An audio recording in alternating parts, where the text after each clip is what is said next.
अस्सलामुअलैकुम नाजरीन, आप देख रहे हैं सूबाई रंग न्यूज़ और इंटरटेनमेंट चैनल और मैं हूं मोमना शहबाज। सबसे पहले नजर डालते हैं आज की अहम खबरों पर। खबर शामिल करते हैं बक्कर से। हमारे ब्यूरो चीफ सैयद मुशर्रफ अली शाह की रिपोर्ट के मुताबिक district police officer Bhakkar Mohammad Naveed की खसूसी हदायत पर इबादती प्रोग्राम के सिलसिले में चर्च हाई और मसीही इबादत गाहों पर ज़िला भर में सिक्योरिटी के सख्त इंतजाम किए गए हैं।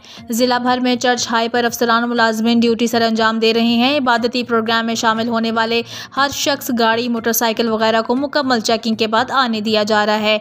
अलावाजी चेकिंग के लिए अहम पॉइंट्स पर वॉक थ्रू गेट और मेटल डिटेक्टर भी इस्तेमाल किए जा रहे हैं।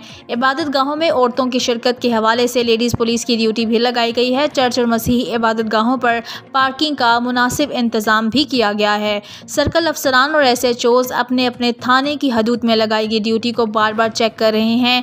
SP इन्वेस्टिगेशन मोहम्मद अकरम खान ने चर्च हाई की ड्यूटी को चेक किया और मुल्की हालात के पेश नज़र सिक्योरिटी ड्यूटी के मुतालिक ब्रीफ किया।